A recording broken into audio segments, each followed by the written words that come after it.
Hi and welcome guys to this new YouTube video of mine. Today I'm with a special guest and I will let him introduce himself because he's the one doing this as best as possible. I'm not gonna take this opportunity away from him. So, special individual, Jack, please introduce yourself. Thank you, Tom, and I'm very happy to be here on this YouTube video today.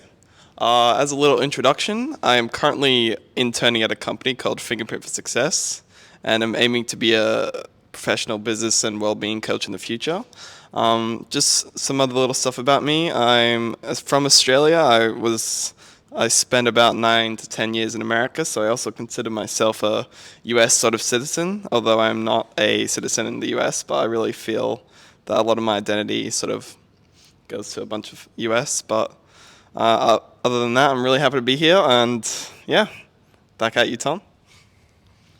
Amazing, Jack. So that you got some kind of a picture of Jack and who I'm talking here today with, I have the 4 special questions for today for Jack. And I'm really happy to sit here with you today and have a nice chat on some of the things I'm interested to know about you a little bit better, to get a better understanding of who you are and what you stand for in life. So let's think about the first question that I have right here on my crazy board. What is one thing that fascinates you most about people? Well, the one thing that You can. Yeah, sorry.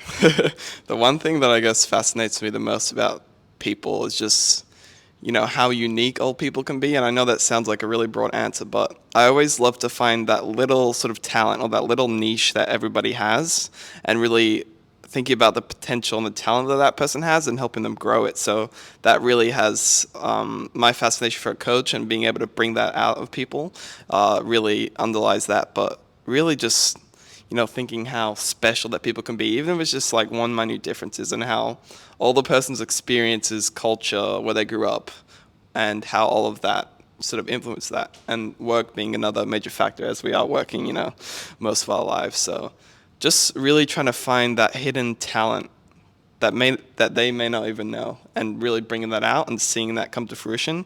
I would say that special, unique trait that everybody has probably, fascinates me the most about people. So Super interesting perspective on that one. Um, as a question of mine, would you consider yourself like very different to other individuals, or would you say that everybody has his or her own uniqueness in life? that is a pretty good question.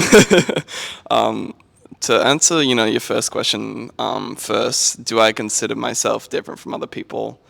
I've s- I've sort of always felt that I was not really similar to the people that I was around. Um, this really came to really light when I was around 12. I'm not sure if you know this, Tom, but I was diagnosed with a muscular condition called muscular dystrophy, and it basically means that my muscles don't recover or grow the way that they normally do. So when that came to light, I was seeing a lot of physical therapists, massage therapists, and really trying to figure out how I could improve my mindset so I wasn't negative all the time about my diagnosis. So when that sort of came around, I was like, okay, I'm really different from other people. My condition, it's somewhat rare, and it doesn't happen to a lot of people, so it's not really in everybody's scope of sight. So when that happened, I was just sort of like, yeah, no one else is really going to understand my experiences. And I was just like, if I want to match people that are, pretty normal, pretty average, relatively healthy, then I'm going to have to outgo myself and try as hard as I can to, distinguish myself from other people, so that, my condition isn't lowering me down, but it's more something of it's allowing me to have sort of a new and fresh perspective that allows me to, have a really big impact on people. So from that, to me, my personal experience, I'm a lot different to most people just based on my experiences, as I was saying before. And like going from Australia to the US, it doesn't seem like that big of a sort of deal, but just having an opportunity to travel and go to a different place and to meet new people, that also, corroborates my belief of myself and being unique. And to answer the second part of the question, is everybody else unique? I think everyone else is unique to their own sort of extent. Obviously, you have some people that are more similar to others, but I feel like if you go deep down into, someone's history and someone's experiences and what they think about the world, how they view work, how they view, how well they recover, how they view love and safety, and I don't know, just all those big questions that we don't always ask people.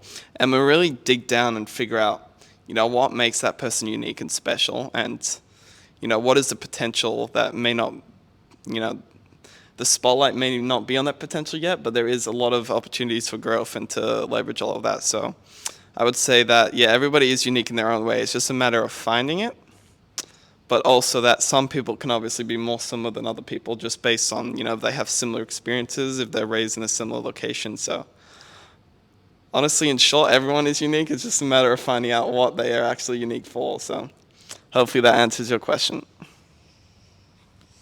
Absolutely, it does. This video was planned to be like under 20 minutes, but I guess we can skip on that because we just answered the first question we have for out of 4 today, and it's very inspiring what you say. To be honest, it's very deep, and you're really thinking about what you put into words. I really like it. Really appreciate that. Really appreciate that you say that talk about what something that you're vulnerable about, obviously, but really appreciate it. And I haven't known before, but I know. That's just what I meant to know. let's just jump to the next question before we, gonna go deeper and deeper and deeper. One of the things I'm interested in is the question for myself, for other people, but for today, for you. What is one thing that you want to be known for after you pass this life in 200 years? Yeah, always asking the big questions, Tom. So I think if I was to answer that, what would I want to be most known for? Um, I think one thing I would want to be known for, like someone that sort of symbolizes passion, but to be able to do that, I'd have to do something that is symbolic of passion. So I think if I was to do something, I'm very passionate about sort of recovery and health. So if I was to be remembered for passion, I'd want to have some, milestone or some crazy achievement or accomplishment that really embodies both the passion aspect and the recovery health sort of domain. So if I was to be remembered for something, I definitely want it to sort of be embodied in that sort of domain. To speak a little bit more, so I add some more, detail and depth to the sort of question. The reason why I love recovery and health is that, as long as you're able to recover from stress or whatnot, then you can literally do any sort of stressful thing, learn from it. And if you're able to recover, you learn from it, you can grow, you can become resilient for it. So being able to, recover, I feel like is one of the most important things that we can do. Because obviously, there's a lot of, stress going around. Some people can't handle sort of all the stress. And in the really uncertain COVID economic environment we are right now, and even like all the health sort of issues we're having right now, like obesity, pandemics, diabetes, those really big sort of chronic illnesses we see ourselves with right now. I feel like recovery really allows people to be their best selves, to reach their potential, and to deal with everything and grow. So I would really, and you could probably tell I'm really passionate about the subject, so I feel that if I was to be remembered, it would definitely need to be as someone who was very passionate about this subject. Yeah. And I'm hoping in the future I can have, a really big impact in this sort of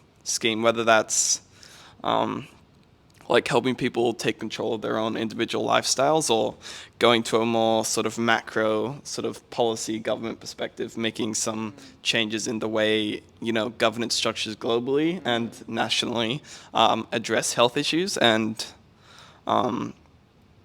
yeah, anything really. I'd love to just have an impact on any sort of, whether it's like a micro individual level, macro policy level, or a meso community, church, school level, institutional level. So yeah, I hope that answers the question again and gives a little bit of light on how I view myself and passion. So Yeah, big words, big dreams.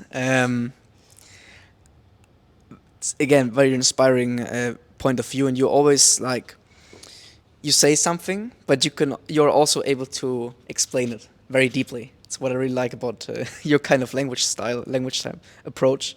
Um, thinking about the next answer because don't want to do this too long, because I have also my point of view and what I want to be known for in this world, obviously. But today you are the interesting person, and I will hold back for today.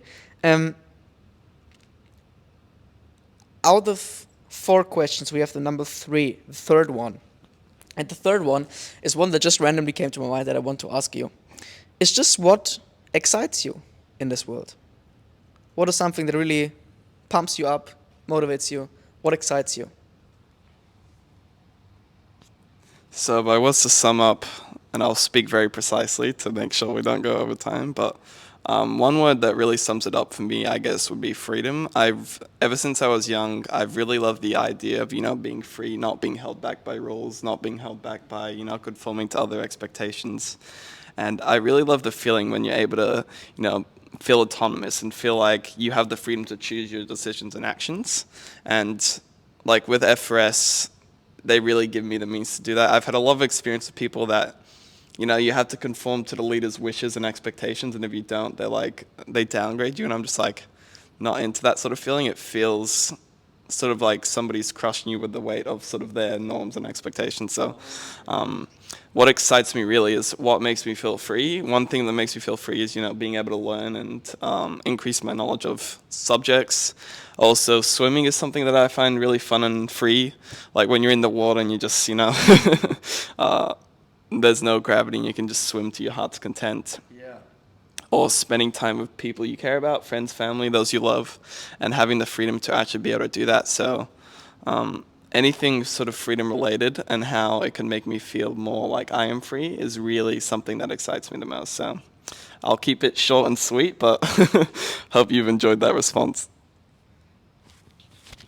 Yeah, I feel like you really talk for a lot of people. Thinking about freedom. Real freedom starts in the mind. Um, and I think you really like visualize that in the kind of way you explain yourself. Um, it's always interesting to hear your examples. The example of the swimming, and how you feel free. It's really really cool. Like that one, and yeah, being excited. I could also obviously talk about this a lot, and I think about these things a lot because it's nice to think about these kinds of things and get a better understanding of yourself. Let's go to the last and final question. Maybe we're gonna do another video, so it's not gonna be the last final question, but just for this interview, um, if you would think about a hobby of yours, you could probably answer this question probably easily. But today I want to think about one unusual hobby that you consider as unusual compared to like not unusual or normal hobbies. So what would be an unusual hobby that you do? I think if I was to give myself sort of a really weird hobby that is outside the norm, like I could obviously say I love swimming, I love learning things, but I feel like that's, you hear that all the time. Something that I really like doing is, as I sort of explained before, I'm very passionate about sort of recovery and health. So a weird hobby of mine is I'm a little bit obsessed with it, but I'm completely okay with it. To give some, I guess, context, in the morning, I make sure I spend about 30 to 40 minutes meditating. I also use it's basically a PMF mat, basically using electromagnetic stuff to help your body, as one of the many things that I like doing. So in the morning, I sort of make time to do that, and then I make sure to go outside in the sun, move my body around a bit, do a little bit of exercise. And then at night, I spend 2 hours from 8 p.m. to 10 p.m. basically doing either sort of stretching, rolling out, or using the crossbar to remove tightness. Or some other days I use like a vibration gun. There was this cool sort of therapist that I saw to help take control of my body's health, and he taught me like massages for the gut. There was some cool eye and ear exercises you can do to help with all that. Some cool foot exercises and hand exercises. So the other day I also use those things and those weird little exercises that not a lot of people think about. Yeah. So yeah, I do that as well. And then I make sure I know it probably sounds really weird, and then I make sure to meditate again before I go to sleep. And then I always try to eat as healthy as I can, make sure I'm remaining hydrated. So But I was to say, what my weirdest hobby was, I probably put maybe 2 to 3 hours every day into like my recovery and my health. So, and you could probably say I'm a bit obsessed, but I really love, learning about the cool things about the body and just, how you can bring out cool things in your body through like weird niche exercises that, you don't always think about. Like, who would think you need to exercise your eyes or massage your eyes or whatnot? So, um, yeah, I really think, again, it goes back to that sentiment of recovery is really important to me. So as long as I'm making sure my body is in its optimal state, I can really do anything that I want. And that really also embraces the idea of taking power of your own freedom of your body and what you can do with it. So this hobby, I guess, really empowers me, and I put a lot of time to it. And I feel like not a lot of people put that much time into it unless you're an elite athlete.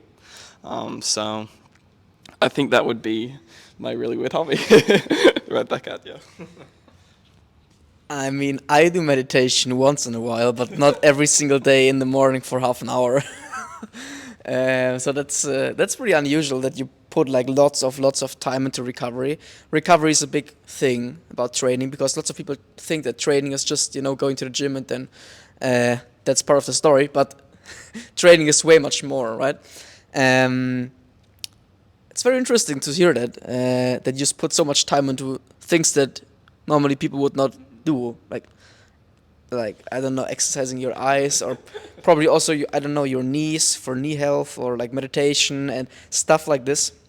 Very interesting to hear you, and I'm very happy to interview you to the audience. And if you want to hear more about Jax, just let us know in the comments below. Um, if you wanna have suggest any questions that I answer, Jack answers, just let us know. And thanks, Jack, for the cool interview. And hope I'm gonna see you again here.